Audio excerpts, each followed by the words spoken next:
Hello and welcome everybody to another episode of Warchief Radio. We're on episode 6, and I just want to take a quick minute to say how happy I am with the support you've all been giving me. Now, this is just a quick thing I'm going to say before we start our episode here with Dave Henderson. Any feedback you can give me, I'm very grateful. This is just coming off the just after Honorbound. This is on Wednesday afternoon, being recorded just before the Jordan Brooks episode. And after Honorbound, there was a lot of feedback being given to me, and I appreciate that feedback, and I wish for everyone to keep on hammering it home to me and giving me more. Last episode, I touched a little bit on how people come in to me and say, "I want to be on the podcast," and I'm like, "Well, if you don't support it, don't come on it." And let me just take a quick minute, just explain, because I don't want anyone getting the wrong idea of like, "Oh my god, he's a fucking bell end" or anything like that. What I mean is, during that day, I got a DM off someone. I'm not going to name who it was, but they asked to come on the podcast, and I have a lot of message requests off some people who who not necessarily around, and I don't even know. But there's someone I know came up to me and asked to do it, and he couldn't even guess how many episodes were, let alone who was on them. And for me, I felt that was a bit disrespectful, and that's why I went on in the episode. And I was like, well, listen. And Jordan Brooks put it better himself with the whole, if you join a Fed and you're not going to work for it, why bother joining the Fed? I just want to clean that up, because with the feedback I got on Tuesday, I do want to say I will be starting to look out and try and get the big fish, as it were, for your enjoyment, because there's a lot of people who go out unspoken, and I feel giving them an insight is valuable. Now, without further ado, I've been waffling, and poor man has been sitting here waiting for me to introduce him. I think I've just touched on it, but here is Dave Henderson. Dave, how are you? It's me, Dave, yo. So we got Mario Dave Henderson. Is that going to be the next gimmick now for you? Who knows? We'll have to wait and see. Your next attire is just going to be you, like in like overalls, one of the mustaches from Mario, and like get some theme where it's just like, what, Gwen Stefani doing like a Mario cover. I could see it. You can see it. Well, I'm looking forward to the wackiness you can bring, Dave. Now, for people who don't know you, how can you summarize Dave Henderson in one word? And I've got an idea of what you're going to say, but if you don't say it, I'm going to fire back at you. What one word would you give about Dave Henderson? I'm guessing you're going to assume that I would say Deluxe.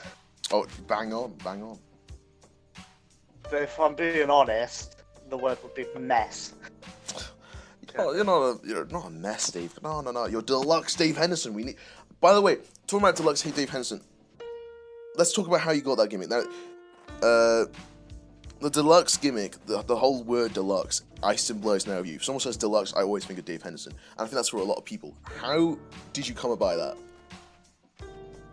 Well, back in Redacted, I was on one of the brand, and Tone wanted me to go onto his brand. And Tone was like talking about changing up my gimmick and that, because at first I had this whole gimmick called like the Assassin, which was kind of my take on Will Ospreay's aerial assassin thing that he had going on. Yeah. And so I was like, right, this will be what I'm gonna do. And it wasn't really working, because it wasn't like a proper gimmick, it was just a nick and a bad one of that. So Tone came up to me and was like, right, we're going to make you into like the next EC3 of Call. And I was like, sweet. And then I really liked the idea, so I started changing up my gimmick and like changing how I look to look more like EC3 and stuff. Yeah. And then Tone was like, we're going to call you Deluxe Dave Henderson. And the Deluxe part was because it's part of my gamer tag. Oh yeah, Deluxe Impact. And he was like, yeah. And he thought, obviously, oh, that sounds cool, putting that together, and that sounds good. So, honestly, the whole of my like Deluxe gimmick, full credit goes to Tone for that one. And honestly, if he hadn't given me that whole like upgrade and that gimmick idea, I honestly don't know if Dave would have been as big as he has been. Well, I think a big part of how you've become so big is how you are. You're like, you're a very friendly person. You're very responsible, mature. I mean, we've had many discussions on Twitter, like around certain debates, and you'll come at me with a paragraph when we have an adult conversation, which is very limited, especially in court where people can get their feelings hurt over opinions. And I like that's something that got me like, oh, this is great. I like this when it comes to Dave, and I think you'd have got there anyway. But I think with the gimmick as well, it's just a plus. Like,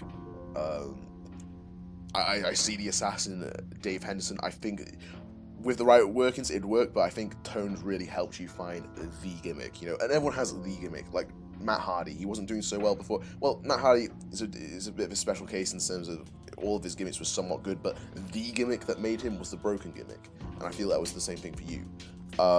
Yeah, I agree with that Matt Hardy statement because of the fact that until the broken gimmick, he was always the lesser brother. Everyone always preferred Jack.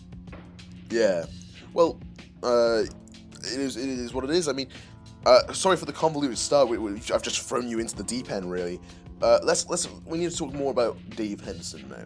So, Dave, why is it that you came into core, like full start? Like, what made you go, okay, this wrestling stuff, I like it, I'm here? Well, I've been a big fan of wrestling for a long time now. I don't remember how. And I'd always play like the 2K games of that with my friends. And we stumbled across this one guy called Sling Coleman. I'm sure you know him, the owner of LOP. Yeah, I'm interested to talk to LOP, man. Sling Coleman, actually. Now that you bring it up, like, yeah, he's a chill guy. Yeah, he seems chill. I mean, I've just signed up Courtney to LOP. I don't know if that's a spoiler or not, but who knows. But yeah, he seems like a pretty chill guy. Just like listening to him and whatnot. Like, wasn't LOP one of the biggest feds going back in like 2 years ago? I believe at one point it was, yeah. But surprisingly enough, I met him before, like, I even knew what this core stuff was, and before Slink did. Like, we'd met back then. It was just LOP was just a competitive fed that we would do online and just see who could win matches and that. And then after a while, once we got Xbox One, we were all like, oh, we can stream on this. Maybe we should make this into a stream thing. And then it went into like a whole, we could do like how it is now, eFed. So a lot of people don't know that fact about LOP actually, is the fact that it used to be actually a competitive fed. But now it's turned to an eFed, and it's a pretty successful one.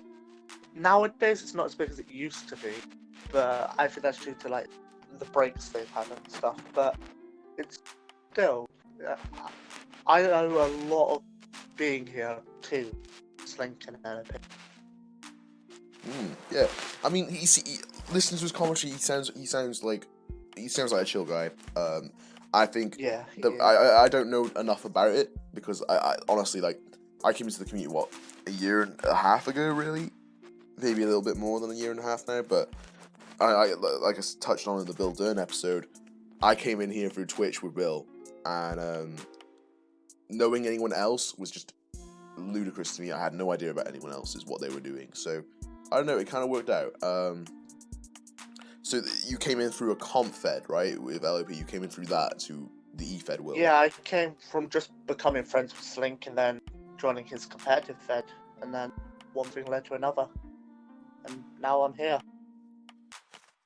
Oh, I mean, I'm glad you are here. I mean, like, a lot of people I realize have come from a competitive, like, league per se. They've come from being competitive, and I've never seen or watched or listened to competitive. How is the competitive scene compared to eFed? I mean, it's not as like creative as eFed. Like with competitive, it's just you're going in and then like you're just playing to win, and a lot of people will play very cheaply and just spam certain moves and stuff, and it's really annoying. Yeah. So it depends on like your skill set on how good you are at timing when to reverse and like how good you are in matches on whether you'll be able to think. Back then, the only thing really that I would ever win by is because I was just good at kicking out. Besides that, I was shit. But sorry, you're not getting monetized now. I saw.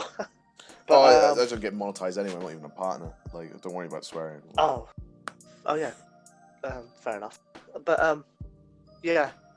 So I'd say I personally prefer eFed. I mean, I was never really big into the competitive side. I was just in one thing.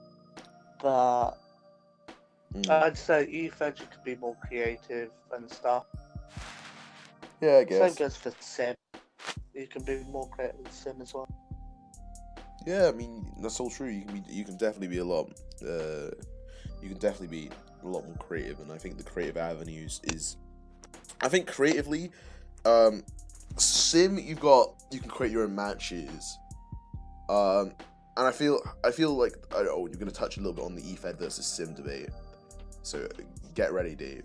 But That's the way I see it is Sim, overall the product is a quality product, but it's not like frequent, right? It's very difficult to get a frequently running Sim show, like a weekly one like eFed.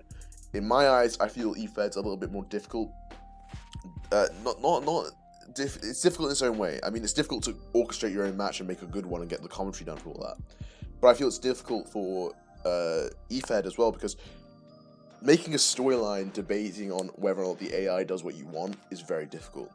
Making little gimmicks off of what happens with the AI is very difficult as well. A lot of the eFed communities are very critical of things. Like, they'll be like, I think that's a bit unfair to say, actually. But, like, there's love-hate relationships on a lot of things. There's people who hate, like, the Coach Dave Daniels gimmick of, this guy just is so difficult to promo, what the fuck? This is just him telling you to fuck off. Yeah. And I find that it's just difficult, but I feel... I'd say there's benefits, like, there's the benefits and cons to each one. Like, Sim, obviously, you can, like, scene for scene do your own match, and so it'll be perfectly to, like, how you want the story told and stuff. Whereas eFed, obviously, you're relying on that. And people are always like, oh, one's easier than the other, that. Yeah. People don't... They're saying, oh, all you have to do is your stats and that's it. The game updates all the time, which changes how your stats work. Yeah, it is difficult in different ways. Like, you change one move, and I saw someone tweet this earlier, that you could just change it to a different part. The whole move set will be screwed. Yeah, like, it's difficult. People spend hours on their stats. I guess someone else to spend hours for me. So it's like, I'd honestly say they're about 50-50 when it comes to difficulty, but just in their own ways. In their own ways, definitely. I mean, in building a storyline terms, I think it's easier on Sim than it is on eFed, because you can control the eFed versus Sim. But I feel in terms of what makes me more drawn towards it, I feel eFed is more applied because there is so much content.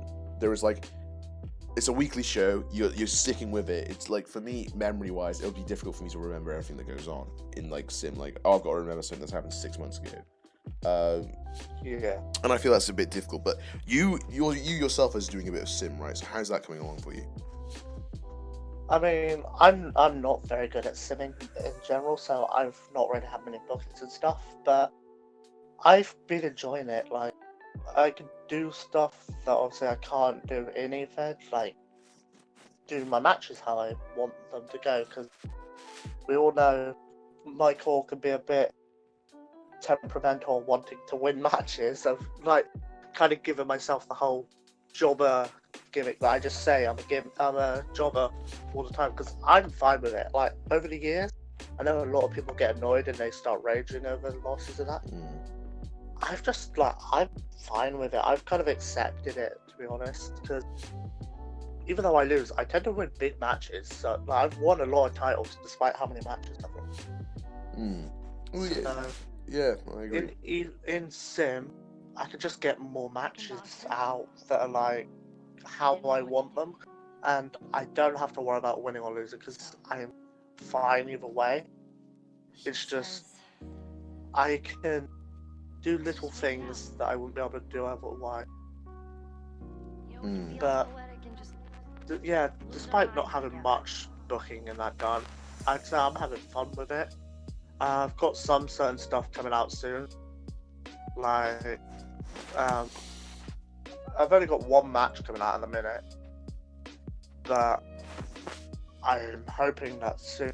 I know that I'm gonna soon have more matches than that coming out. That's what Well, yeah, Sorry, I went off a bit of a rant. well, no, I don't, no, cut you off. honestly, no rants or kind of, don't need to apologize at all. But, yeah, it sounds like no matter how little you're doing it, you're enjoying it, which is, I think, is the essence of core. No matter how little you're doing it, as long as you're enjoying it, it's fine. I don't think there is anything wrong with... That's kind of one of the benefits as well, because as I've said multiple times on the timeline, I have not been enjoying core as much as I used to. Like, it's kind I wasn't alone. I don't know, the vibe for it is just not really fully there for me. I'm still So waiting for my with Sim, obviously, like you were saying, how it's not often, it's like once every so many months. Yeah. It means that way, like, I don't have to be like drained of it. It's not constantly like something I have to worry about.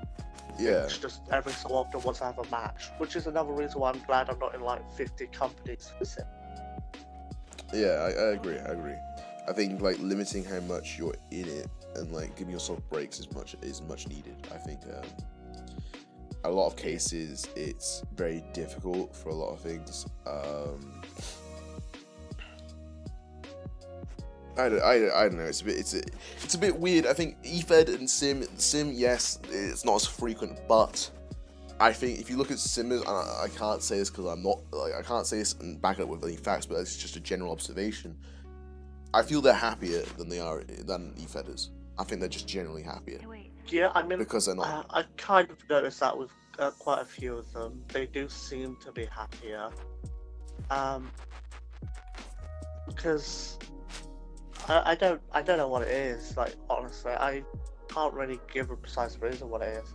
Maybe it's just because it is just you have then time to do other stuff and that, and you don't have to worry about will your stats work, won't they? You know what's gonna happen. You get it done, do all the editing and that, get it out of the way, and then I don't know, play some GTA or something. Oh hell yeah! Not just spending 20 hours on 2K all day trying to get the stats perfect to beat someone else. Yeah. So I guess in that sense it's less draining. But I know people that have been in lots of SimFed at the same time, they kind of seem like they get drained because of how much editing and that it kind of takes. Yeah. I mean, editing is a bit weird. I remember doing a segment matches with Tyler Jones, and that's probably one of the biggest reasons I want to go back into EFEDing, just because, or not EFEDing, into a little bit touch on a little bit of Sim, because the matches I created with Tyler, I say the matches, the little segment I did, like a 7-minute segment with Tyler Jones, and I thought it was fantastic. I thought it was probably one of the best things I've done, in terms of editing and whatnot, and it looked really good. We had like the alley roll into a European uppercut. It was just nice generally. And like with Sim, you don't have you choose on what looks cool, which I think is what you should do with all core. I wish in a perfect game certain moves wouldn't be more hit than others. It'd just be every move has the same chance of being hit, every move has the same chance of being countered, every move has the same chance of winning a match, right? But other than finishes and signatures, of course. But you know what I mean? Like this, Yeah. Fire Pro does it really well. Like no matter what moves you have, you can still make a good match. Like, and the matches are really good. I just wish that's it for me in an ideal game. The moves don't necessarily have an impact. Yes, there'll be major reversals. Yes, there'll be minor reversals. But I think as long as it's easy, like I don't know. When it comes to EFED as well, though, it kind of depends on what the streamer has for their stats that they've set up. It's like you can be in one company. Like for example, with me, HXW, I'm doing great. Like I'm winning matches, I'm doing all this. Whereas in COH, I'm not doing very well, and I feel like, I mean, I could be wrong, but I feel like it's just purely because everyone has different sliders to each other. So the game's more like fluid. Like it's harder to get a precise, accurate reading on what you've got to do to win and stuff. Yeah, yeah. It's just weird. For me, my biggest problem with core is you're not necessarily picking moves because it best fits your core and it best makes you feel good. Like otherwise, Townsend would have more moves that shows off his power. He would have more moves that would make him look devastating. You have more like stomps and stuff and all this to make him look like a proper war machine. But you can't have that, I don't think, because everyone's too busy picking moves that are, oh, this move will be hit more, meaning I'll win my match more. Which is just, it is what it is. You can't argue it, you can't get angry with it, but it's kind of upsetting that that's the reality. There was a match recently that I saw, and the person who was having the match, it was like their characters kind of built like the average wrestler size and all this, but they were doing moves and like their core was acting as if they were a super heavyweight, and it's like you've just purely done that to benefit your core, and it doesn't look nice. But that's just how it is in EFED. Like, if you're that desperate to win, that's like the only ways to go is to just do stuff that doesn't make sense for your core. Yeah, it is what it is. Yeah, it is what it is. I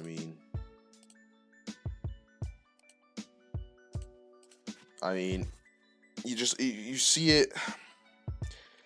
Yeah, it's a weird thing. I don't understand all the conflict around EFED versus Sim though. That's one of my big thing. Like Sim, yeah, easy. I don't know.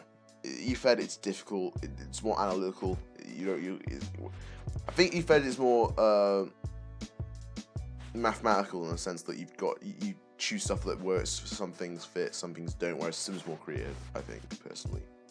I mean, every time this topic comes up, I never want to shit on one more than the other because it's just not right, because they do both have their benefits, and they are both have their difficulties. Like with EFED, where it's like getting the stats perfectly right and perfectly balanced, and then EFED and then Sim, they spend hours on hours editing, trying to get the right camera angles for highlight reel and stuff like that. Yeah. So I don't get why we can't just all get along. I don't know why we always have to have this whole beef of, oh look. I think personally, the only thing we should shit talk is comp, because that's very toxic. I've seen comp guys get mad at people for no reason. It's just like, oh Jesus, these guys are toxic as hell. But like, yeah. It is one of those things. I think it'll just be one of those forever debates, you know, like everyone's saying, oh, AEW versus WWE. Everyone's gonna be talking about that forever. Yeah, it'll always be like AEW versus WWE or WCW versus WWF. It's always gonna be like one of those kinds of things. Like, it's something we're never gonna be able to escape. It's unfortunate because a lot of us just like both because it's wrestling at the end of the day. Yeah, exactly. We're all in it for the same reason, to have fun. We all enjoy the same product. Even people that only do EFED, even if they don't want to admit it, a lot of them do still like a lot of Sim. And I know Simmers that like EFED and originally came from EFED. Yeah.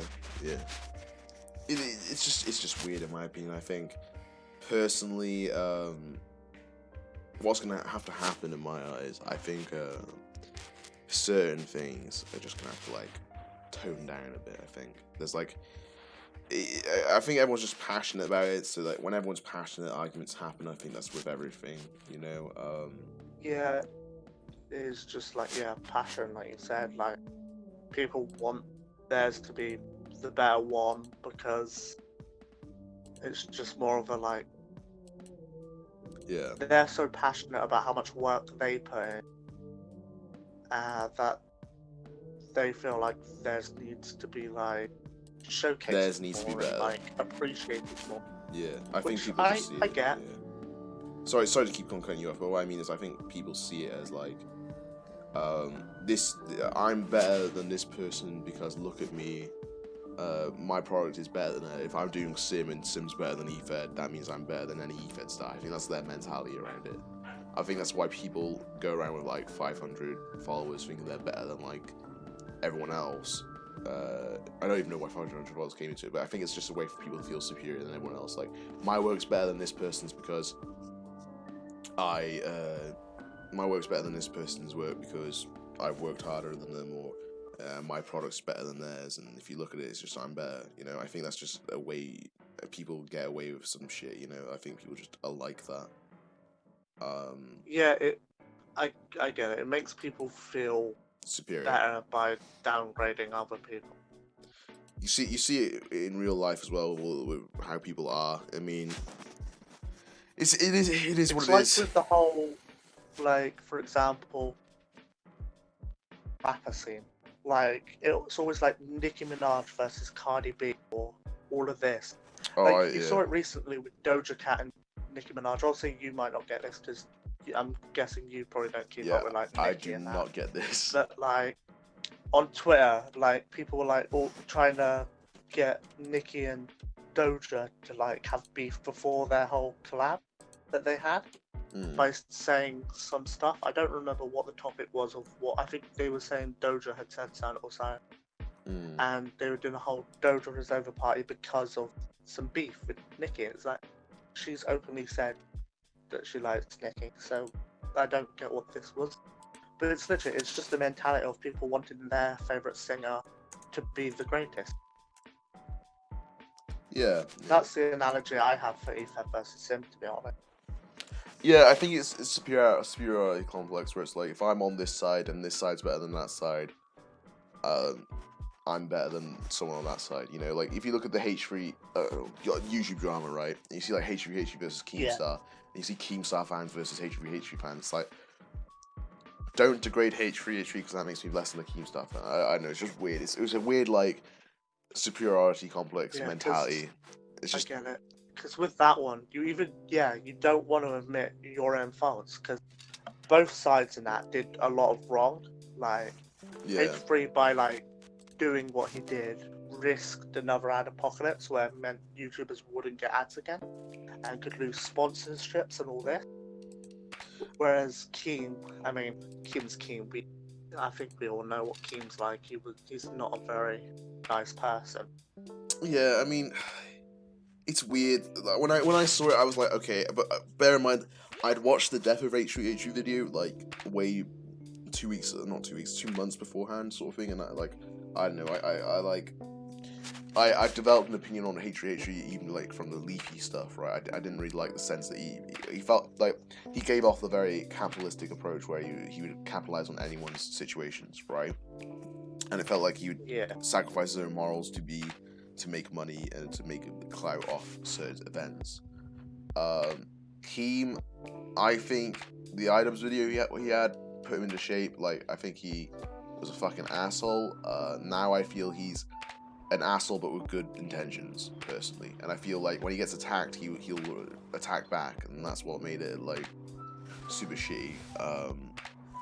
Yeah. For everyone listening, this isn't wrestling. This is just turned to a fucking YouTube drama chat, but but it's off of the analogy of like I just think it's a case of people wanting to feel superior to everyone, and that's why the debate keeps on coming up and keep on getting like blah. It's like, for example, right, I'm not saying this happens, but it's like Sim guy gets bullied by other Sim guys. Well, at least I'm better than the EFED guy. Like, I mean, look at this guy from EFED, he sucks. And then EFED's like, imagine working like one day a year as a Sim guy.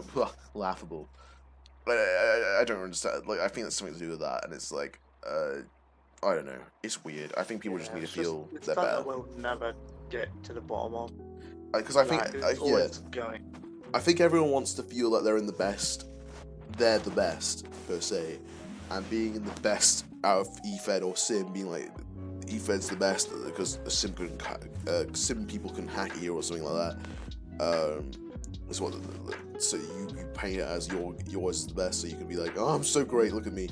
Like, it's why people paint their shows better than other people's shows. Because like, if you went to me a year ago and you were like, I'll use HXW as an example, and someone in HXW was trying to be like, oh, because I'm not gonna bullshit anyone. I think HXW is really growing in popularity through this past year. Like, if back a year ago they weren't as popular. I think they were just like for friends and stuff sort of back then. Like that, I'm not too sure, but let's say someone who came, like, let's say I was in Honor Bound, and some guy who wasn't in Honor Bound was in HXW, was trying to come at me, being there like, oh, you suck, Townsend, blah, blah. I would be like, well, you're in that league. I don't even, and I'm in Honor Bound, and Honor Bound's like the greatest place to be, you know? And that's just a superiority complex, you know? It's where I'm in a better place, that means I'm better than you. Yeah. Like, it's just weird. And then I'm not using HXW to say that I'm not a better place than Honor Bound at all. I think HXW is quite free. No, I get what you mean. Like, back then, they didn't have as many eyes on them they do now. For Boom, I'm so happy for him. Oh, I'm happy good for him. show. Well, yeah. He's a good person, hands down. My episode with him was really good. It was really insightful. I appreciate him for coming on and everything. He was great. But another thing, like, there's people who are in feds like they're in the smaller feds like I don't know, I can't even name them. I don't even know their names, but they're in like the smaller feds that they're not blacklisted per se, but they're not allowed in our feds because we know how annoying they are, right? I want to make it out as that, but you know who I'm talking about when I say that. Who all think they're annoying and we don't want them in our feds. There's quite a few people who are only in lower feds because of the fact that they cause far too much trouble. Exactly. And they'll be saying that their feds are better than our feds. And there's guys from that side of it who have no idea who, like, Townsend is. They have no idea who Dave Henderson is. And they're just there, like, they think they're the top That of the always game. surprised me. Not necessarily not knowing who I am, because I don't really consider myself that big of a name. But, like, when you go and people don't know who, like, Tone is, I'm like, really? I think everyone knows who Never heard Tone of is. Tone. I think everyone knows who Tone I've is. seen some people before that kind of were like not too sure who Tone was. Oh, okay. I will say this: Surprised. Crude had I'm no not- idea who Tone was before I educated him. I was like, oh, Tone's like the dad of everyone. It's like everyone's dad. He's a brilliant guy. He helps everyone. And Crude had no idea who he was. That was before we tried feuding him as a detective versus Tone. I think I don't remember who first that didn't know who I was, and it was the first person to openly just say he had no clue who I was. I think it was QC. I could be wrong. So yeah, some But- people have been like, "Who the fuck are you?" When to he me, and just it's joined on about, he was like, "Who are you?" And I was just like, "Oh, all right," because I'd never considered myself as a big name, but I thought all the people that went to Honor Bound and that kind of knew who I was and that. And it was like, it was a reality check kind of thing, because I was like, oh, okay. Oh, definitely. Like- It kicked me in the teeth when the guy who should I name him? Jason Parker. He's a Kinda nice like guy. I played a lot of gave COD me with an him. ego check. Yeah, Jason Parker. I played a lot of COD with him. Had absolutely no idea who I was, and I was like, he's like, "Who's this guy?" And I was like, "Who do you mean who's this guy?" I'm Townsend. He's like, "Who?" I was like, Honor Bound Townsend. It's like, "Who?" I was like, "Oh." My fucking ego crashed that day.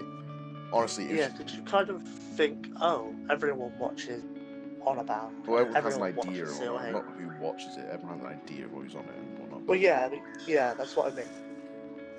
But no, it was quite I don't know, it's a weird experience. I think more people know me now for the podcasts. Actually, no, that's probably untrue, but people know me more now as a podcaster and all that shit. I think they can respect the graft I've put in. I say that sounds egotistical as shit. I've not put much graft in, to be fair. There's people who work harder than me, hands down. But Yeah, I get what you mean. like I I get what think you're getting at. I think I'm getting to a point where it's like, okay, people, Townsend, yeah, he does the podcast. Like, I want people to link podcasts to me. That's why my name on Twitter is Podcaster Townsend now. I don't know. It's not a link to like ownership of it. I was saying this before. Like, I don't want to say that I own podcasts. That's fucking stupid. I don't own that concept. But like, I don't know. I just want people to know me more. Like, I've got like 4 characters going at the moment, right? We had the general manager Townsend, but he'll still be a general manager, just maybe somewhere else. That's something. If you're a company and you're looking for a good general manager, I'm your guy. No, then we got Podcaster Townsend. That's just my out of character me. We got fucking Detective Townsend. That's probably my favorite at the moment. And then we got Honor Bound Townsend, which is like, roar, I'm meaty and I like winning. But yeah. Yeah. Do you have that with what Dave? people know each other for?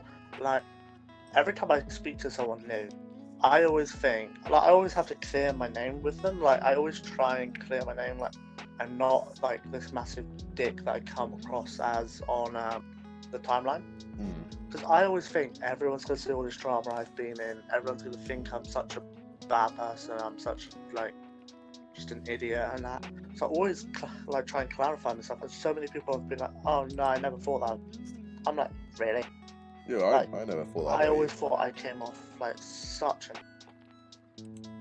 No, not for me, man. I don't think you're an asshole or anything. Like, I think a lot of things, as in a lot of things, there's always like two sides to every story and whatnot, and like it's just weird. I mean, yeah, there's two sides to every story, but with the beef that I had with Wampa, he came into my DMs and told me what to do, and basically I had been doing something and he disagreed with it, so he came in. I took it as, oh, he's trying to tell me what to do and thinks he's got the big I am because he's in management somewhere now and all this. And so I then just started subtweeting him. I changed my Twitter handle to, like, basically shade him and stuff. Yeah. And I'd gone on at him after a while. Wait, what After a was while, I don't think I remember what I that. had said and what he had said. Yeah. He actually hadn't said anything wrong, and I just come in all defensive because I was just in a bad mood that day. Well, who was he again? I remember you changing the name. I can't remember it. It was between me and Don. Oh Like, yeah. we've sorted stuff now. He apologized for his half. I apologized for my half. I realized, I came in. I read what he had said wrong, and I just gone in on him for no reason whatsoever. But we've cleared the air now. We're chill. We're chill. I mean, that's good. I mean, chill beans is great. You know, like I don't think people want to argue all the time. It's just, I don't know. I don't see much point in arguing all the time. Yeah, draining above all else. Yeah, no. Generally, like, drama is draining, yes, and it happens. Because here's my philosophy on it. Everyone is so passionate about this community, right? Everyone's passionate enough about this community, and being in the community, and it's a hobby. You're all passionate. You'll feel more strongly about things than you would in, say, real life. And feeling strongly about something and hearing someone tell you you're wrong and all that you're wrong for feeling this way and all that, you'll get annoyed. It happens. I don't like people who dismiss all drama and be like, it's terrible. I believe a certain amount of drama is alright because it keeps people not on their toes, but it keeps them, like, I don't want to say drama's good or anything, it's not good, but it makes people certain consider. drama's okay as long as it's not to an extreme of. Well, it means that you can get your. It means you can get your, like. So let's say you had an argument with someone. I feel that's good because then you're not gonna bundle it up and then get really angry with the community and then come out and treat you your ass. You know, like. I don't like the drama where some people are dangerous to children and you know how that shit goes. You know, like where they're like fucking vile people and they need to get gone. You know. I hate that. But drama when it's like an argument, maybe if it's like to get it out of the way and just like, you know, clash heads quickly and get it over and done with. It's like the whole saying of, you know, when you're in school and like back in school, you like have a fight with one of your friends just to just get your anger out at each other, and then afterwards, like by the end of the day, you're just buddy again. You just had to get that frustration out. Yeah, I feel and small releases instead. Small releases and the frustration's better because then it's better than one massive release of it, and one massive release of it can end up in horrible things. But I'm not saying drama's good because it sucks to be a part of. Like people I yeah. wouldn't say exactly drama's good, but getting your emotions out there. But I think the one thing we do wrong in core is we forget when we have drama that there are DMs, and we bring it to the timeline, which is something I am notoriously bad for. Like, I will shade people, I will just have a massive go at them. Like the whole stuff with Roth. I went in on him for months. And that was just because he left our friend group. It pissed me off. Yeah, well, I mean, personally, I don't think telling people like, oh, go away, you're a bad influence and shit. I don't know. I need to think about what I'm gonna say, because otherwise I'm gonna come off as I'm gonna say something bad, you know.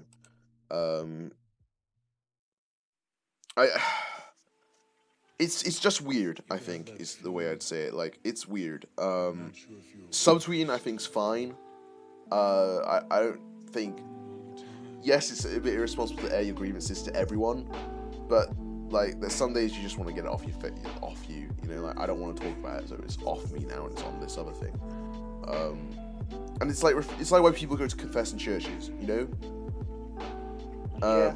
Saying your grievances to everyone else kind of gets it relieves the pressure on you. So when I see subtweets and people saying, oh, you shouldn't subtweet that, you shouldn't subtweet full stop, I feel it releases the pressure on the stress, you know, like if you put it out there. Like the situation I had regarding two unnamed people now that I think have gone, I don't know if they're coming back, but regarding them, I did subtweet because at the time I was so stressed, and airing it out and getting my side of it out to people was very refreshing. Well, not refreshing, you know, like it released the pressure and you're not...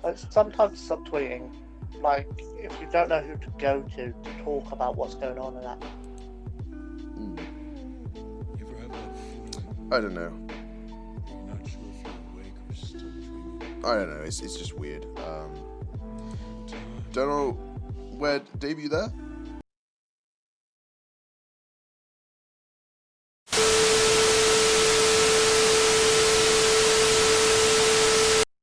Well, what the fuck has happened here? Hold on, what's this? Where am I? No, can I please get word to podcaster Townsend? What's happening? What do you mean? Okay, Discord has apparently taken a shit during the podcast. Oh my god! Oh my lord! Oh, Discord! You know damn well what you did. What you did, Discord, is ruin the viewing experiences of many people listening to this podcast right now, and listen to podcaster Townsend and Dave Henderson talk. How dare you, Discord? How are we supposed to fill up the time, Townsend? I don't know how we're gonna fill up the time. I think this segment enough, really, isn't it? There's technology in the world. Like, what do you mean we have to run? Yeah, we could just have some music. I mean, radio shit. I don't know. Do we? Oh, we our sponsors. Our sponsors. Yeah, roll in, Crude. Roll in. From our sponsors, the detectives. A message from our sponsors, folks. Here's a message brought specially to you by the detectives. So yeah. I've been looking to get a boob job recently. A boob job? I don't think you need it. Wait a minute, we're live. We're live. Oh shit. Okay, shit. The detectives. Prison. Casino Royale. Wait. Casino? You mean like the James Bond movie? No. It's a totally original name, Crude. Read the fucking script. Okay, alright, so totally accurate film depicting the capture of the notorious criminal Oliver Roy. Alan Windsor? Is his name even Roy? It doesn't matter, Crude. It's for the cinematics. Oh. Say your tagline. We need to say that in the intro. Oh, alright. You know damn well what you did. Okay. What? Action. Oh shit, that's a nice looking dude. He is on his yacht. As we can all see, ladies and gentlemen, there are two notorious criminals as well that are his, I don't know, associates. Okay. Townsend, I got an idea. I throw a shooter. Okay, I'd like to see your shot. Alright, okay. Crew, you missed! Oh, you hit someone else! Shit. Okay, let me try again. I didn't mean to do it, okay? Let me try. Alright, 1, 2, hit. I was taking some air. Oh, you hit the other one! Okay. It's the wind, I swear. I have one more Okay. shoe left. I have one more shoe to give you. Okay, you and your free feet. Okay, all right, let's go. All right. Oh my god! You got him! Yes. That was my So big shoe good. as well. Goddamn. Let's get over there. Good. Oh, look at him. He's knocked out, sleeping like a little bitch, huh, Crude? Yeah, all right. Do I have to read this, Townsend? Yeah. It's for the cinema attention. It's for everyone, okay, by the way? Shh. Okay. I've got to read it. Now, Crude, put on the paper bag. I guess Oliver Windsor got win served. Oh! Laugh hysterical. Oh. Now, look at that paper bag you have put on Oliver Windsor's face there, Crude. I feel that could be hot property in HXW, don't you? Yes, I feel like this could be a great merchandise sale. Yes, the MG. detectives for merchandise, yes? Yes. Anyway, let's get this boy back to questioning. Damn, how are we going to carry him through all this water? I got good throwing arms, so I'll be able to do it by myself. Okay, I'll help. Here we go. Oh, that was quick! Yeah, I mean, what did I say? I got good arms. I've been working out. And the rest is history. It's your line. Oh yeah. You know damn well what you did. The end. Sit your ass down, Windsor. Why does my head hurt? Did someone throw a shoe at me? Thank you. I've been working on my throwing arm. Why the hell? Who throws a shoe? Who throws a shoe? Listen, Me, of course. this better be good because I was sat on my yacht with beautiful Hold women. up. You gotta let me see my catchphrase. You know damn well what you did.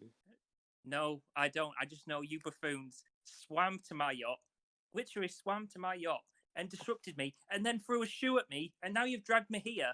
I don't know what happened to the yacht because if there's a scratch on it, I'll be coming for you both. More than a There scratch. better not be a scratch on my yacht. Where is it? Well, listen here, Windsor. After you tweeted us over the weekend after Adrenaline, I decided to put a little bit of a work into your cases and had a little bit of a sniff, and I found something very, very disturbing. You had 19 spelling mistakes in your book, Brute to Savior, and that's not allowed. Not 19. Do you know how many kids have read that book and are now spelling shit wrong? The child geniuses of the future are ruined, Windsor. There'll be no screenplays for the next generation because you, Windsor, have fucked it all up. Hold on, Townsend. What did he say here? Shut up. Taken away from supermodels to be here with you two over this. Now, first of all, which edition of the book are you reading? Because we've got it in the Queen's English, we've got it in the American spelling, we've got it in Japanese, we've got it in German. Which one did you look in? Which one? This one right here. Yeah, this one right here, the American one. The American one. And what problems are there? Is it because you're English, Townsend, and you're reading it wrong because we've done it Americanized and you're reading it in the English language? Oh shit! There's an American language. Listen, I don't make mistakes because I am the greatest tactical wrestler on the planet. I am the man who beat Tom White in 3 minutes and 50 seconds. You beat Tom White in 3 minutes 50 seconds? Yes, I did. You have to just go watch it. You know, it's on demand. You know, everyone can go look at it. Well, okay, Mr. Windsor, you were my mentor once before, and Tom White, he's trying to take my daughter away from me. So please, teach me your ways in how to beat Tom White again. Fuck off. You dare. How dare you come ask for me? You got on my yacht. You swam to my yacht. You interrupted me. Just wait till Yvonne hears about this. She has got so many letters going to you, bunch of idiots. This is ridiculous. I'm absolutely fed up. Someone untie me so I can leave. Crew untie me. Do I have to untie? Yeah, you have to untie me. If you untie me, I'll headbutt you. Get over here and untie me now. We're sorry, Windsor. We're sorry. Please That's reconsider. it. If I ever see you two again, it'll be the last thing these detectives ever do. You gonna send letters to it? Letters? I don't know how to Well, read. sorry about that, ladies and gentlemen. Technology is a bastard. Now, as we were talking about just now, the subtweeting, how it's a healthy release of pressure, I think, is what we were talking about. I'm really not too sure, because as soon as the shit happened, I was like, oh, what, huh? So we'll bring it back to topic now. So we talked about subtweeting a little bit. The final view on that is, Dave. What's your final view on that? I mean, I went on a rant about it just a second ago, but I don't know what got cut out or not with the call. But I feel like if it's going to be done, it needs to be done in healthy doses and not constantly be brought up on the timeline. Which sounds hypocritical coming from me, because I do it as well, but I realise also I have got anger issues I need to work on, and I need to have some more self-control when this sort of stuff. Which is, with Twitter being our main form of contacting each other in call, I feel like that's why there's such an issue, is because it's so easy to just send a quick tweet like that, and then everyone see it and knows what's going on. So it's just too tempting to just do it, if you get what I mean. Yeah, it is. I think it is tempting. I think you just want people to like say, "Yes, I understand why you're angry, and you're right for being angry." You know, I think that's just what people want. Like someone to be like, "Yeah, It's like the confirmation." Yeah, confirmation that your anger is warranted and that you're allowed. Not allowed. But I think you're allowed to be whatever you want. But like, when you're upset, people being like, "Yes, I would be upset too," so you're not feeling abnormal. I think is very positive. I'd say positive. I think it's something we should all aim for. But yeah, I mean, it just is what it is. I mean, unfortunately, it's going to be something that happens. I know talking on this won't stop it, and drama won't stop because I say so. It's just going to be one of those things. People have disagreements because they're so passionate about this, and it'll lead to other big things. But yeah, so let's quickly, Dave, touch on COH. Now in COH, you've dodged in between Honor Bound and COH quite like twice. Have you? You came down to Honor Bound back when I was doing it. I came down. I tried making you join BWO. I debuted, I went to COH, and then I came back down, and I'm now back at COH again. And you're currently a part of Notorious, which is the big faction on COH at the moment. When I say faction, it's what, 4 people now? It's the Mercers, Tone, and you, isn't it? Pretty sure. I believe so. I think Blackheart's in it as well. Blackheart joined. Oh, fair play. I'm a bit far away. I'm a bit far away on COH stuff. I know Jordan Shadows and Zach Sanchez is feuding. I know Oliver Windsor beat Tone, but other than that, there's not a lot I remember too much because it's difficult to keep up with so much, you know. Yeah. I get it.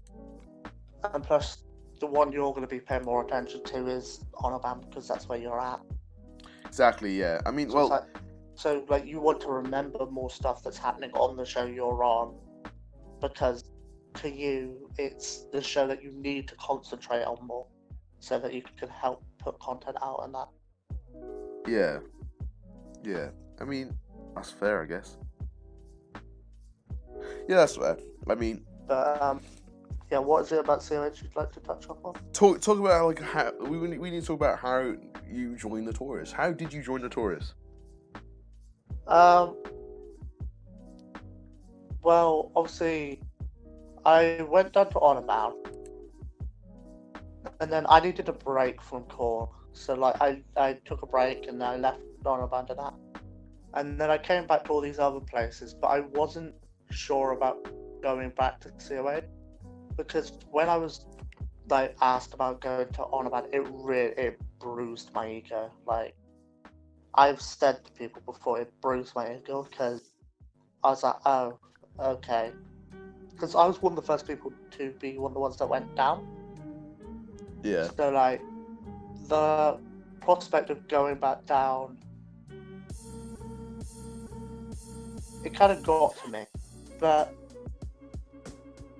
so then, after a while, I was going to come back, but I got a message no, I got a message. I was in a party with people like Carter and Matt, the usual, and then I believe Mercer said, "Oh, when you coming back to COH?"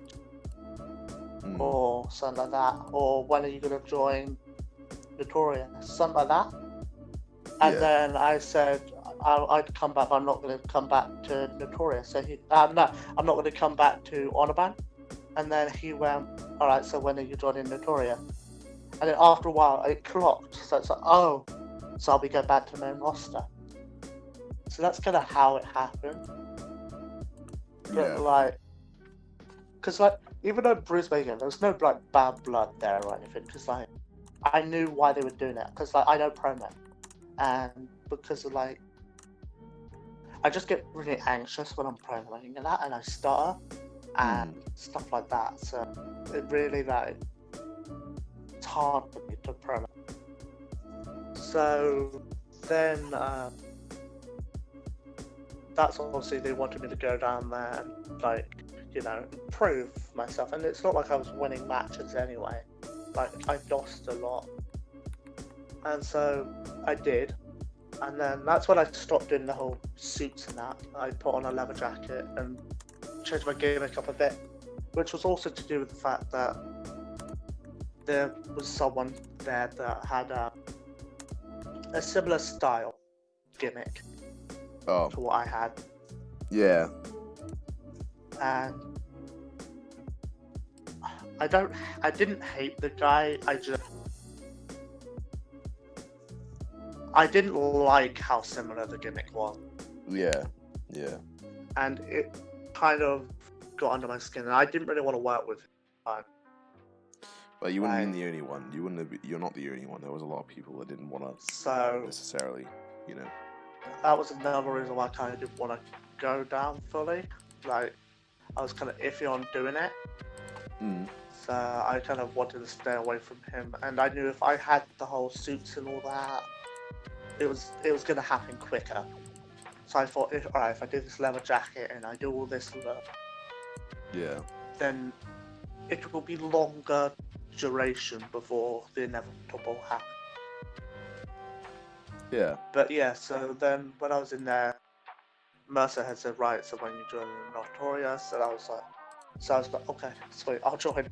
Because like, obviously, it was all my friends in Notorious, like Connor, Carter, like, Connor's like, not Connor, Carter's like my best friend. As like, not even just in Connor, in general, he's one of my best friends. And Connor obviously is a good friend of mine. We don't really speak too much anymore, but he's still a good friend. Mercer has always been a good friend to me.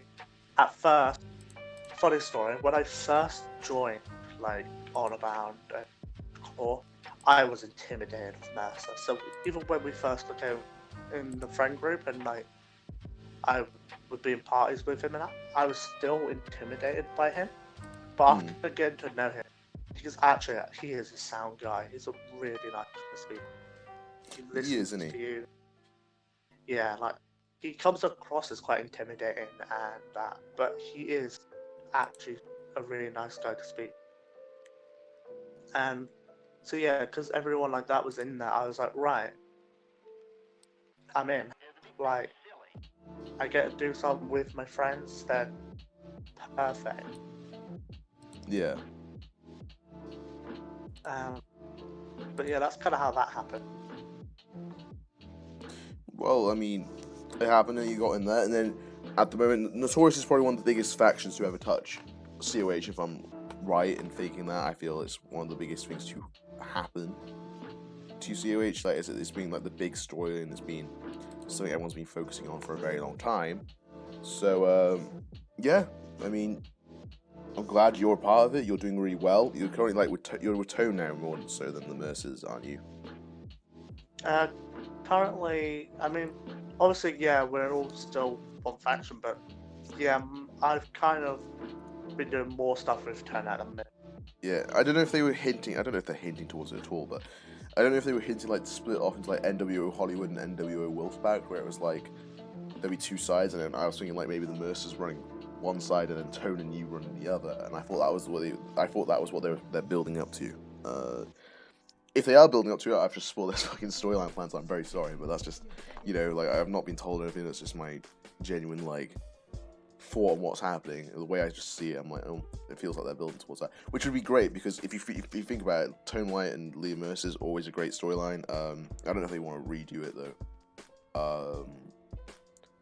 They were saying something not the other day, but they've said that they don't really want to. I believe they said they don't want to do it the whole versus each other again because they've done it so much. I think is what they were saying.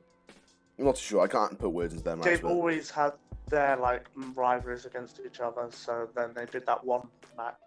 I believe was at WrestleMania. I could be wrong that they did one at WrestleMania. That was the last one, or did they do one? I have But I know clue. also Mercer has that thing going on with Swift at the minute, doesn't he? Yeah. Oh, I forgot completely about that. But, I mean, Yeah.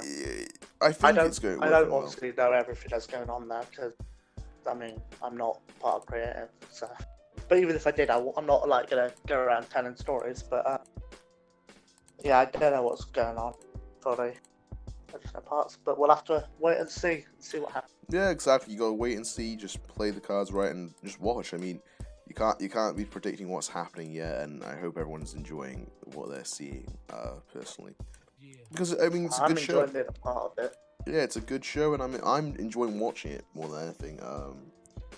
It's definitely something I look forward to seeing when I watch COH and On Abound. I will say hand on heart, I have not watched as much COH as I have On Abound, but it's just something I've got to build up. I'm facing Daniel Lyons at When Worlds Collide, and I couldn't be more happy for it. But yeah, let's bring this conversation now a little bit more towards something else. And now that's your standhood. You're standing. You're currently standing Gwen Stefani, and you stand Becky Lynch. Now, describe to me the appeal. Maybe try and convince me to be a stan, Dave. Why should I stand Becky Lynch? Let's start with Becky Lynch because. I mean, she's one of the greatest female wrestlers there is in WWE. But what about Charlotte Flair? I've never discredited Charlotte. I think Charlotte is extremely talented and is definitely one of the greatest that have ever been in WWE. She's she is naturally gifted. I personally do not like how they book her and how much she's like given all these opportunities and titles and stuff. I think they need to sometimes less is more. Yeah. And I feel like them constantly giving her all this is what's making people dislike her. And it's not even necessarily that I dislike you because you're the heel sort of way. It's I really don't like the way you're being booked, and it's really like getting under our skin. So it's so I get why Tone is a big fan because she is naturally gifted. Also, sometimes it feels like Tone is a bit like he likes to side with people to kind of get under other people's skin, because that's why he said the yes man to win. But I mean, also when he Tone makes a lot of good points when he says stuff like when he's defending stuff, and when he said this is a good business plan, this works for the business, because he is right. Yeah. He is. He's good. He's generally one of the best people, I think. Yeah, I never downgrade Charlotte or trash her. The only one I've ever done that to is Sasha, and that's because I just don't like her at all. I mean, it's fair. It's I think it's all right to trash to criticize people. I think criticism's fair. I wouldn't say she's horrible. I wouldn't completely say they're terrible wrestlers or this. I just feel like they need to give more people a chance. People that aren't more horsewomen. Yeah, I think that too. I think the Mandy and Sonya storyline, I think, was building up to them having more of a chance to live more of a storyline, having much more of a chance. But I would love if they gave Sonya a title. I really want to see Alexa Bliss go back to how she was. I know she's in the best friends thing with Nikki, but god damn, she I love her as a heel. I love her as a heel. She's Yeah. probably one of my favorite people as a heel, and you know those day one of their title reign, I would have fucking done that for Alexa Bliss. I will when she wins this women's title and she goes heel again, I will do it. But See, Alexa works as a heel, yeah. when she But was that's like another GM, one of wasn't those she? people. Like people. Obviously, she's not part of the Four Horsewomen, but she's like the fifth horsewoman in the sense of like she's the fifth person who's given all these shots. Like it's always the Four Horsewomen or Alexa that seem to be given all these shots, which I think is kind of unfair. Yeah, I Like, guess. I get it. They're the main attractions. They're the ones that a lot of people want to see and that. But at the same time, that's also kind of because they're not built, like, they haven't built other wrestlers to be the main attraction, to build them up to get this, like, light so that people can see them and be like, oh my god, I'm such a fan. Yeah. Well, I see what you mean. I see what you mean. I feel the way they need to. I feel they need to book it a little bit more sensibly. Personally, I feel that you can't build a division around 4 people at all. I don't think you can. I think you need like a good if imagine them trying to build like NXT UK for sake of example. I don't think you'd be able to too much. But who knows? Who knows? I could be talking out my ass. Who knows? I could be talking out my ass. I mean, it works because it does bring in views. It's just, I don't know. It just kind of feels too full. But then maybe we have a different insight to it because we're part of like the internet wrestling community, whereas the main fan group is like not people like us. It's people that are just like kids watching it and like people that just watch it that aren't like dedicated fans like us. That seems to probably be who they appease to more because they want more people like that to come and watch and tune in more often, so then they do become bigger fans. Yeah, I think yeah, I agree. That's what my kind of stance on Becky is because people who are big stan accounts and that of like all these other people are like, oh my god, they over push her and that. But it's because she's a draw. It's because lots of people buy her merch, lots of people do all this.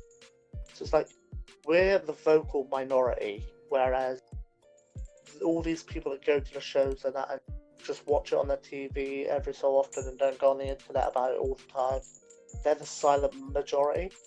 So it's like, we're heard more, but they know that's not necessarily what the fans want. Yeah, I agree. I agree. It's difficult for that though. It's difficult to like book it up and all this. Yeah, like I have a lot of respect for them to do all this, like because they've got to try and keep everyone happy, but it's hard. Like you can't keep everyone happy. You're right. You can't keep everyone happy, and I think they have to balance it. You know, like I feel if you look at Charlotte and they're thinking, oh, who do we give this next match to? Charlotte's the safe bet because she always knocks it out of the park, I think. So that's probably why she's pushed so much. That's what I get. Personally, I wasn't a fan of how Io won the title because I didn't like the fact she pinned Rhea. I was hoping she would pin Charlotte. I think they might. I don't know. I get it because they want Charlotte to look strong. I think there's layers to this, and I think come Survivor Series, Io will pin Charlotte. You Hopefully. know, or something along the lines of that. I think that's something they're building to. But who knows? I could be talking out my ass. It's a guessing game, really. And yeah, it's kind of a wait and see what happens. Yeah, exactly. I mean, yeah. I can't argue with you. I mean, I believe you're right. And I believe that they should be giving more opportunities out to everyone as opposed to just a small, minute few. Now, Dave, we're currently coming to the bit of the podcast where I'm going to ask you what about your future projects. Now, future projects wise, what other than Sim, and you've touched a little bit on Sim, or you can even talk about Sim. What are you looking to do more in the community? Are you planning to do like a show? Are you planning to do any of this? What are you planning to do next? Honestly, I'm not really sure what I'm going to do next. I kind of just go with the flow. But I mean, I'll also still be making all these like goofy attires and that for like places like HXW where I have those special attires where I like dress as Britney Spears or dress as Gwen Stefani or all these other things I've done. Because that's kind of just what I'll be sticking to. That's kind of my thing now. But obviously, COH, I'm not fully sure what I'm going to be doing. I'm just kind of going with it. I know I kind of know what I'm doing, but like, I mean, after everything's done, like in the future, once it's done with whatever story we've got going on at the minute, after that, I'm not sure where I'll be going. It's kind of time will tell. As for like what you were saying, of will I do any shows and that, something I've always wanted to do is like host a show or something like that. But I'm kind of like, they're like, is it something I want to do? Is it like, because if I did something like that, I'd want it to be one that has big people but smaller names at the same time, so I could help benefit them. Because that's something I've always wanted to do. Is I wanted to like use Dave in a sense to benefit others. Because even though I'm not big, I feel like, especially like I feel like I have a name. I feel like some people, like quite a lot of people, know of my. Yeah. Like I know I'm not big, like Tone or. Yeah, Will but you're big enough. You're big enough to help it out. I agree. Raw. But like, do you know Jinuri, the one with the one eye? He's now in Sim. He used to be in EFED. Yeah. When he was in EFED and he was in like the NXT version of Redacted, Yeah. I wanted, when he got called up to I wanted to go down onto one of those shows. I never spoke to the owner of Redacted about this idea because of the fact that eventually Jin had left. But what I wanted to do was have a match with him and put him over. Like, have a good match with him and then have my call put him over. Yeah. Because there's a lot of people who I've seen and I've been like, you have potential. I want this person to be like, yeah, next big thing sort of thing. Yeah, no worries. I completely understand. With Baleska. Yeah. I think he has so much potential. But it's trying to get into work, Lou. That's his problem. I get on with Baleska. I like him. He's I say he's chill. He's someone I can laugh with. But yeah, anyone that talks to me about Sim and that, and like anyone that, if they ask me who I think will be the next big thing or someone who has a lot of potential and up and coming and that, I always say Baleska because of the stuff he puts on the timeline. And I feel like if he did that and it made it to a match, it would be a banger of a. I agree. Like, hands down. Yeah, I agree. I think he works hard. Like, I think Sim is his calling. He left Redacted on the eve of the whole shit that went down, so he left at the good time. But yeah, he's a good guy. I think the only thing that'll limit him is himself, and I think that's a lot with a lot of people. I think my two prospects that I'm high-key want to make the next big things are Crude and APH. Because they're great, genuinely, they're great. But yeah, other than that, you've talked. You told me just before the podcast. You talked a little bit about your dream matches before. Have they changed? I know you had your dream matches of like when you set them out as your dream matches in your bucket list. Like I set out my bucket list a year ago, and now half the people on it are either gone. You know. A lot of people I had on it was like like with Preppy saying, "Oh, my friend group" and that, and then obviously the fact that you were impressed because a lot of people would say Tone and that because they're big names, which mine was my friend group because obviously it is Tone and Mercer and all that. So like they were always, and Mercer was one I especially wanted to do because since I first saw his core, I was such a fan.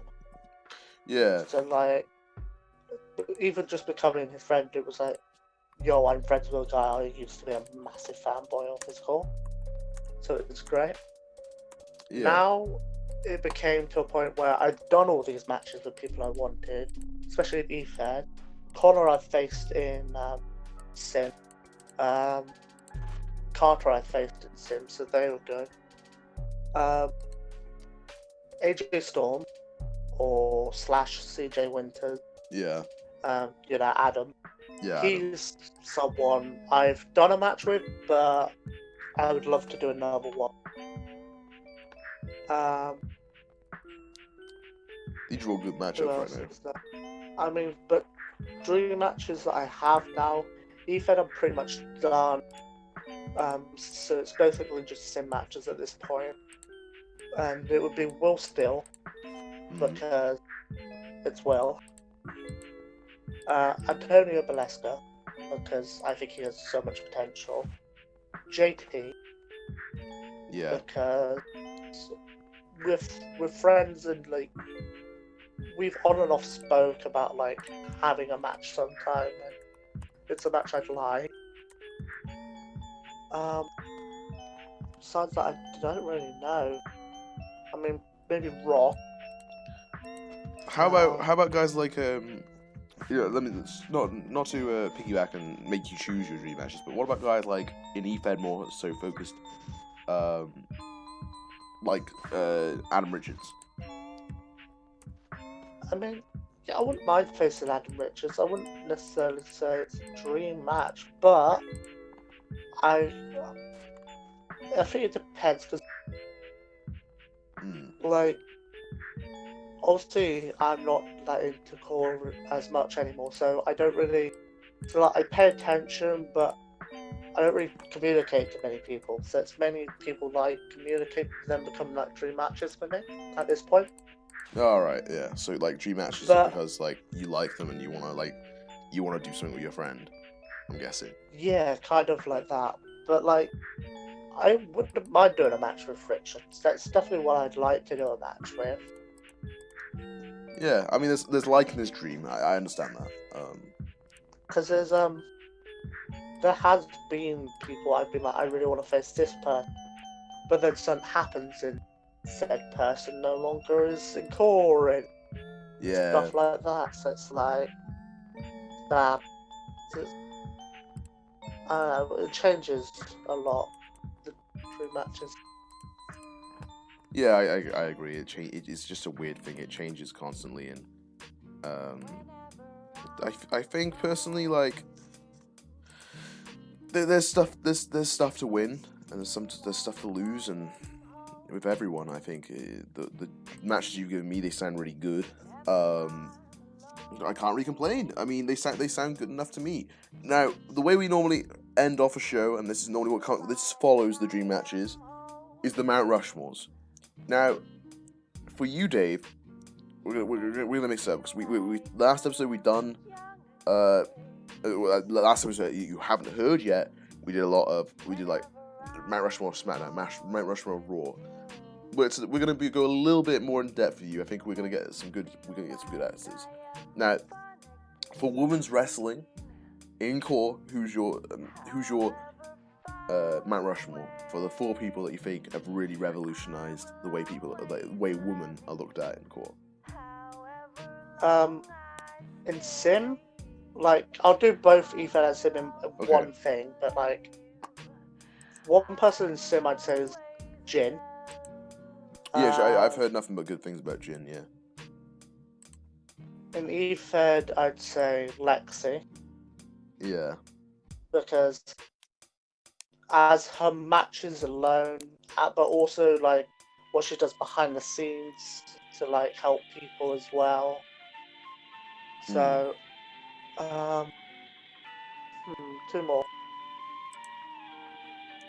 Two more. See, when it comes to female wrestling core, I'm not very good at names. Like, Yeah, I think that's fair. I kind of put you on the spot. I I don't know.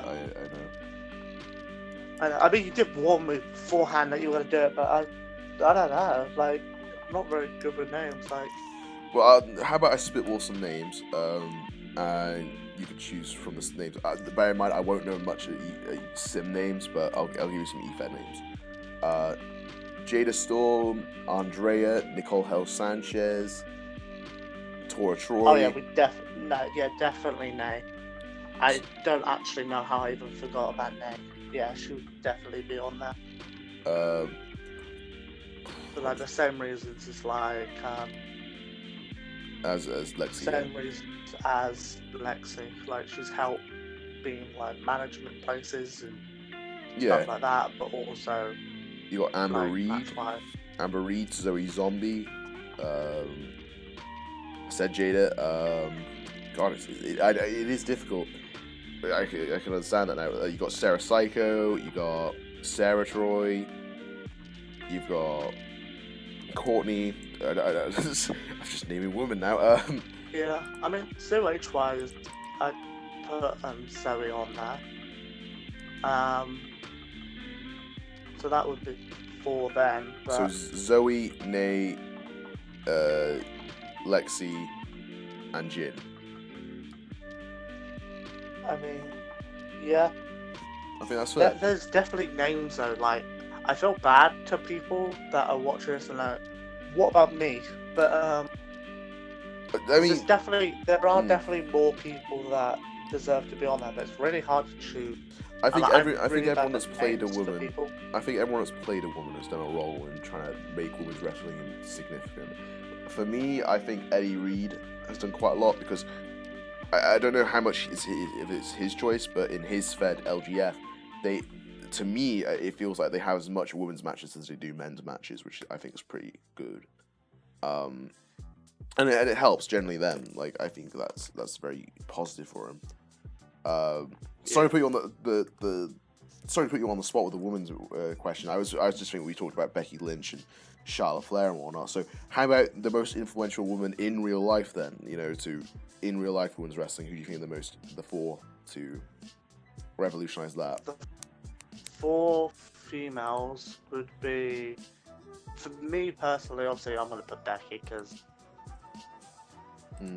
she's great. I'd say probably Becky, Trish Stratus, Lita,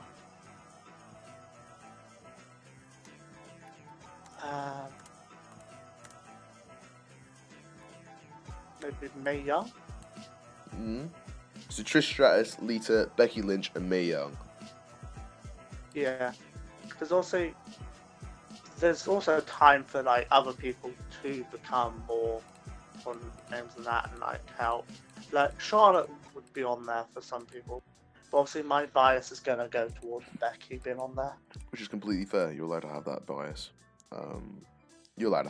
Yeah. Completely fair. I think Mae Young has to be on there because she's like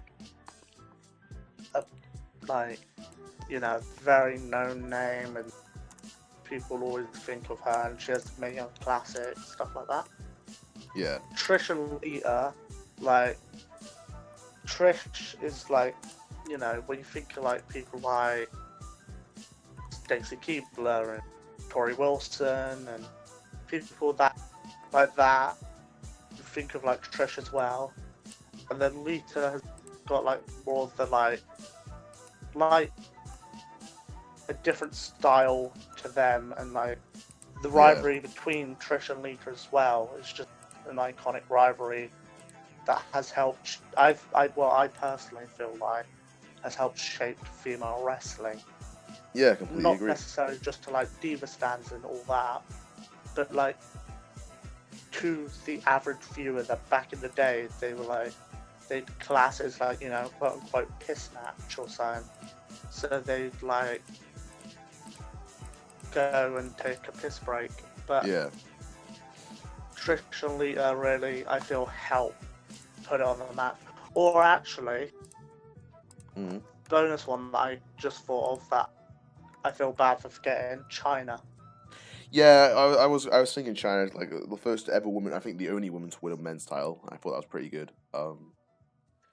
I agree. I mean, China's great. I personally, mine would be Beth Phoenix, Natalia, instead of Trish. I don't know. It's weird. There's so many influential women to the whole women's division. I think limiting it only to 4 women is a bit It's hard. limiting, yeah, and hard. Natalia and Beth Phoenix have done so much, like like away from wrestling to boost women's wrestling. Natalia's been fantastic. Beth Phoenix has been fantastic. I think Charlotte, yes, you made a point of her being on there. I firmly believe that. I believe there's somewhat of a talk with Paige and Nikki and the Bellas. For instigating the beginning of the women's revolution per se. Yeah.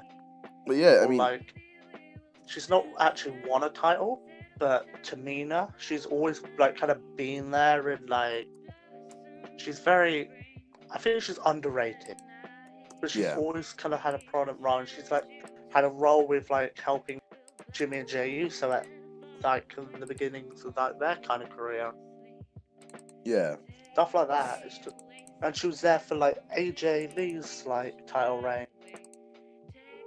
yeah. So I don't know. Yeah, it's hard to narrow it down to just 4 people. It is. So it's putting you on the spot, you know. It's so we're gonna go with the 2, not bog standard questions, but they are the ones that we always ask. And 4 people that inspired you into wrestling, that got you into it, and that make you want to watch it more. I mean, first time I watched wrestling, and the first memory I have, and being like, this is cool, like, what is it? Would be Taker. It was like a Taker segment, like promo thing, like Oh yeah, package, and I was like, I like this. yeah, I agree. And then growing up, I was a massive Cena fanboy. Massive. Yeah, And then, on the other hand, like, because at one point I was watching WWE and then I was watching TNA as well. yeah, And that's when I was like proper getting into it. Would have to go to like Jeff Hardy and AJ, Chris Saban, mm. but like the people that like I'd say are like influence, like I try and put into Dave occasionally. I mean, I'm not very good at it now, but obviously with it being based off of the whole EC3, I couldn't do too many things for it. yeah, But like, I've had like slight things to do with like Saban and Great Muta at one point. I did a Muta attire because I'm a fan of him. yeah. My 2 favourites that I have in my number 1 slot is Eddie Guerrero and Benoit. Oh yeah, Of yeah, all time favourite. I know he's like a forbidden name, but yeah, those 2 definitely be up there. Like that moment at Mania as well, when like they're hugging and that. It's just an iconic moment that I think deserves to go down forever, but with everything that happened, yeah. it's a touchy subject. Exactly, it's a touchy subject now. It's a bit, you can't really talk about it, which is sad, but unfortunately that's just how it is. Some people, it just is what it is. It's unfortunately it happened, and now you can't look at them and think that was a great wrestler. You now just see him as that guy did a very bad thing, and I think it's very difficult for a lot of people. But regardless, I understand we need to carry on moving. Your 4 people that inspire the Deluxe Dave Henderson gimmick, because I know you said EC3, but is there any more? I mean, EC3 was like the main one, obviously. He used to wear. The reason that I started doing suit is because I watched a Will Ospreay match, and it was in, I think, WCCW, like the What Culture Wrestling one. Yeah. And I think he was against Drew McIntyre. And he came out dressed up as, I think it was Agent 47, like Oh yeah, Hitman. yeah, I remember that. And he came out in a suit, and I was like, that's cool, because I've always been a fan of Ospreay. Mm. So I was like, right, I'm gonna do that. I'd say probably also like Jericho and Miz, because obviously they've kind of got the same sort of style as well. Yeah. So like they're also kind of people I've had watch to see how they do and see how they do promos. I know necessarily I don't really talk and do promos much, but I do sometimes type them, and I have done promos before, just not very good at them. Mm. Well, I struggle with promos. I like get excited about it and shit. yeah, I mean, promos are difficult. I mean, like, I feel a bit weird about doing promos. I think it's perfectly natural. To feel like a bit weird about doing certain promos. It's like, oh, should I be doing this? Should I not be doing this? But yeah, I mean, I agree. Yeah. Well, I can't really disagree with what you said. What you said has made sense. God, I can't even think of more bleeding Mount Rushmore questions now, innit? You just heard me go as Welsh as I probably can. But, Jesus, give me 2 seconds. I think about another Mount Rushmore question. Oh, how about 4 guys in core that you think have made core, per se? You know, like, for you, in your experience in core, these guys have built it for you, and you're like, without these guys, I wouldn't have had as good as experiences as I've had, or, you know. So people that have like made core fun for me personally. Exactly. Yeah. Is that what you said? Yeah, I'm bad at wording things. I'd say Carter, hands down. Like, even though we met before core times, and like we met outside core, he's the whole time. Obviously, he's been here. He does call with me. So like he's always made it fun. He's always someone I can talk to if I need someone to talk to. He'll tell me not to do certain things because it's a dumb idea. I'll then go and ignore him and do the dumb idea. Yeah. I'd say Ryan, because he was a good friend of mine, and Ryan is one of like the most genuinely nice people you'll ever meet in core. There's very few people that are as genuinely nice as Ryan. I can agree. I can agree. He's one of the nicest people in core, full stop. I've only ever had like one falling out with the guy, and after we had spoke to each other about the situation and everything was cleared up, I realized what had happened was from a good place. Like, it was the best intention, stuff like that. It just happened to. Yeah. Yeah, I mean, I agree. Yeah. So wait, who was that? That's 3 people in it, or was that 2? Did I just Riyadh, Carter. Yeah, Riyadh and Carter. So Tone. Tone, yeah. Tone's someone I can speak to, and just he's there. The 4th person. Yeah. So, probably Connor. Connor Smoke. It's just like fun to send memes to and stuff, and like he's just made it like fun to be around and stuff. Yeah, There's so a lot of other people. Yeah. I'm not, by no means it's limiting to 4 people, like these are the only 4 people that held you, but it's just 4 to give recognition to. I think Mount Rushmore ideas is pretty, to give a nice even 4 about things, I think, about a certain subject, I think is great. But yeah, it just works, innit? It's just to help out people. I don't know. I can't really argue with your logic. I mean, the guys you've noticed, you've noted, I think they're all generally nice people. Carter and Riyadh, they've been especially nice to me. Tone is like pretty much Townsend's dad in core, and Connor Smoke, I get along. I think I get along with Smoke. I know I was a bit of an ass to him back when we were going for a championship match at Honorbound, but aside from that, I think we're under the bridge sort of thing. I'm sure Connor doesn't hold any kind of grudge about that, because when me and Connor first met, I used to relentlessly bully the guy, like, not in a horrible, I'm trying to be a dick kind of way, but, just, banter way of just, taking the pain.